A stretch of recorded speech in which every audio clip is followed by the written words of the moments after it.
Hello there, this is Retro Spirits Guidance, and this is, well, it's Ayrton Senna's Super Monaco GP2 on Sega's Megadrive console. This is a cartridge-based game produced under the supervision of Ayrton Senna. He signed his name in pixel art. And this is a picture of the man himself, looking incredibly moody, like he's annoyed he's in a video game. This is a sequel to Super Monaco GP, which was I've never played that on the Mega Drive. I played it on the arcade machine, and it was a sprite scaling monster. Here we have the options screen. We have an English language option, which is handy. We can look at the controls here. We've got brake and acceleration on D-pad or buttons. Well, that's irritating. I don't like having gear shifts on up and down on the D-pad. It's irritating. There's another digitised picture of Ayrton Senna there. The missed Ayrton Senna, I think, if you're an F1 fan. I'm not. That sounded really callous. I didn't mean it to be. I think people who like F1 like Ayrton Senna. That's all I'm saying. We've got a transmission select here, and we have several yellow cars chasing me down a colour scrolling road with some sprites at the side.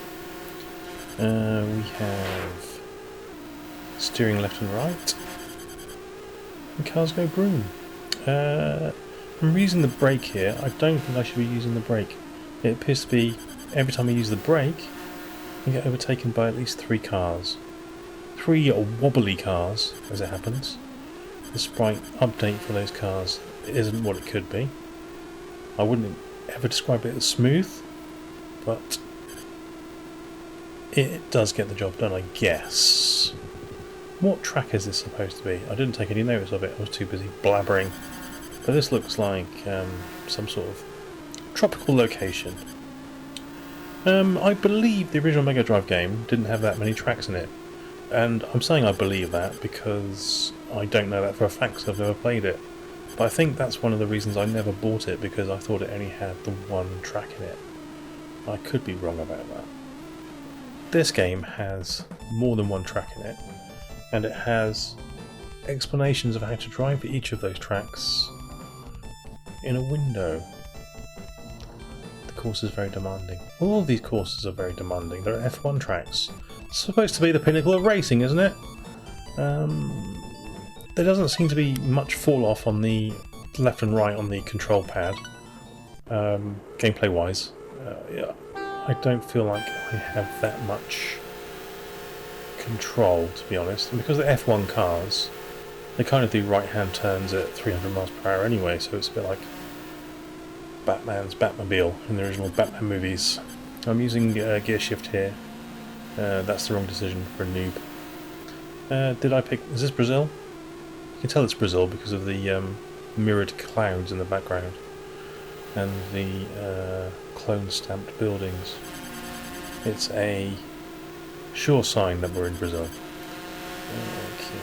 Why am I only racing yellow cars? It's like they couldn't afford to have different liveries on the cars, so you only race yellow cars. Oh, someone was smoke coming out of them there. Well, this is all high octane, isn't it? I don't know really what I was expecting from this game when I bought it. I think I was expecting something a bit more visually exciting than this. I really should have done some research, shouldn't I? But the car looks tiny. The tracks are bland. We only have a few different signs. We've got a start line with a guy on it I just ploughed over. Just took his leg straight off with my F1 car going 300 miles per hour. Probably just sliced his legs off at the knee, cauterising the wound. He didn't feel anything because it was so fast. My car was so sharp. We're going to go back to automatic because manual gears are painful. Looks like we've got a different track here. I don't know what I picked. Oh, this is so confusing. I need to stop talking and concentrate on what I'm actually doing. Someone just cut up 2 guys. The rear view mirror is quite interesting. That works nicely. You can cut up dudes. Some sparks there from a F1 car in front of me. Oh, that's detail.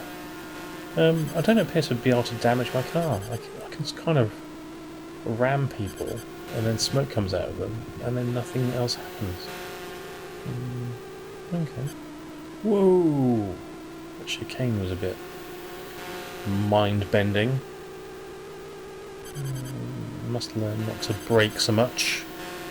I'm being overtaken by yellow red car number 5. And black one. There's that guy again. He's just had his legs sewn back on. I've just taken them straight back off again. Oh, that was San Marino. Ooh, Monaco. Lovely. Let's try Monaco. Don't know what image training means. Image training. No idea. I wonder if this is an actual race.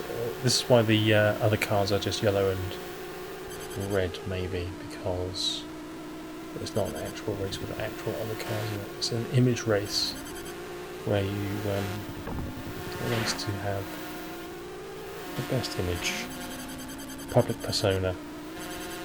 Okay. I kind of thought this is a bit windy, this one. I am taking these bastards out left, right, centre. Oh, we've got a tunnel! We've got a tunnel! Oh, it's a bit more visually impressive. Okay. I kind of recognise that corner there, because after the tunnel you do get like a chicane like that. There's a massive hairpin coming up somewhere around here. I have to drive around it really slowly in the real race. Look, this one. It's probably this one here, isn't it? Get in the corner! Yeah, I'm not much of an F1 fan. Why did I buy this game? Well, because I fancied another Megadrive game. And I don't have that many racing games on the Megadrive. And on this, the strength of this game, I can see why they didn't make very many. So I've tried Lotus, and now I've tried Monaco 2. I couldn't get out of that game mode. I had to reset the console. Well, I've tried Outrun. Outrun was good. Lotus was meh. This one, so far, has a nice presentation. But, I mean, look at this. This is like pre-rendered shit. Not that exciting a game. Is it better than the first one? Couldn't tell you. Is it the best F1 racing game on the Mega Drive? Couldn't tell you. There's a couple, including Nigel Mansell, who I think was a contemporary of Ayrton Senna. But Nigel Mansell had a moustache, so he must have been far superior in every way conceivable. I've got no idea who's the best driver. We've got, I believe there's an F1 game just called F1 by a company. Now this is in my distant memory called Domark. Now, I might have that wrong, but there was that one. Don't know what that's like either. Yeah, the 16-bit generation wasn't great for F1 racing games. I don't think they didn't really take off until the 32-bit era. Was that a qualifier? It was. So here's a starting grid, and every single car in there is yellow and red. So it looks like there is only one livery on the enemy cars. So that answers my question, potentially. Right, here we go. Got some clone stamp bushes, some lovely hills with a lake. Oh, it's very picturesque. What a picturesque place to go and burn some fossil fuels. Let's kill nature with our speed. I keep crashing. Like, there's no penalty for crashing into these cars. Like, my car seems like it's indestructible. It's a bit like a Destruction Derby. I could probably just plow through all of these cars. I literally went straight through that one. Nothing happened to me. That's probably a good thing, because it might be very frustrating if my car did blow up at every opportunity. But it's no more frustrating than trying to keep this fricking car on the road. That brake sound effect is irritating in the extreme. This road has got banding on it, so it gives me a sensation of speed. Some of the roads were just flat grey, which doesn't make me feel like I'm going anywhere. The sound effects and music in this game are forgettable. So what we're left with is a bare bones kind of racing game endorsed by Ayrton Senna, who as I understand it, was an amazing racing driver, and it's got his name all over it, and him and his face all over the game, which is cool. The game costs about £8 on Japanese import. This is the Japanese version, but like I said, I'm playing it in English because there's an English options switch in the options menu, which is lovely. And if you want to play a game where your car is indestructible and you can ram other cars off the road, a bit like Chase HQ, but with less criminals, and, well, I say less criminals. There might be fewer criminals in F1, I don't know.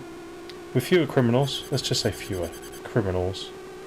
It's not criminal less, but there's fewer criminals.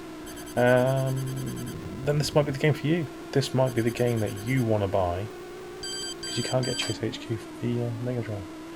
Qualified there. That was 11th. There was a 3-lap race. Got down to 39 seconds. Look, it's not bad, is it? Look at him. He's like put his helmet on and everything. Oh, now we've got some more pre-rendered track graphics. He looks happier in this image than he did in the previous one. Previous image, he looked a bit sad. This one, he's like very proud of that rotating image. Preliminary race. Automatic shift. Okay. Doesn't the car look a little bit feeble? Oh, we've got frickin' trees! Oh man, we've taken up a graphical notch. We have got greenery, people. We've achieved treeage. I don't know if they generally have trees on F1 courses. In the sand traps. Because of the lethality of crashing a car into a tree at 200 miles per hour. But we'll skip over that. We'll glaze over it. And we'll just be thankful for some roadside detail. Thank you, Ayrton. Right, was that a lap? No. Whoa. The Danish trees is a bit wobbly. The overall effect of this game, on my eyes, I don't know if it's the same for you watching the video, it's just things flashing on and off. They don't look like they're scaling. It's just stuff flashing on and off in my face. Look at that crowd animation. Oh, they're wobbling around. It's like static on a TV. Beautiful. Okay, I qualified in 13th position. I appear to be atrocious at this game. Is there any Monaco GP2 fans out there? If there are, please leave a comment and tell me what's cool about this game. Because it's fairly... it's not shit or anything, it's just boring. I don't quite get it. I don't feel like I'm driving. There's no peril. My car doesn't blow up. And I don't seem to be able to, like I say, like steer that effectively. It's like kind of, I'm either on full lock or I'm straight. Which is fine. Which is fine if that's the way it works. If you want to go around right-angle corners at 300 miles per hour, I suppose it has to be that way, but it doesn't seem that exciting. The brakes are very effective as well at slowing you down. I know that's a weird thing to say, but if you hit the brake, you will go from 300 miles per hour to like 0 in practically a second, which is useful if you're an actual F1 driver, I guess. But on this game, with digital controls, there's like no analog, obviously no analog control with a Megadrive pad. It's just on or off, so you either full on, going full pelt, or stopping with the brake button. Just pressing the brake button and just stopping with your eyeballs popping out of your head because of the G-forces. These trees are crazy.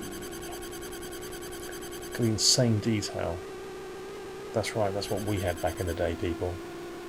Back in 1992 we had this level of insane detail. Many people paid 40 quid for this back in the day. Hopefully they did have some fun. Let me think. Now there is another racing game, isn't there, on the Mega Drive? Hard driving. Maybe even race driving, but hard driving is a big part of shit.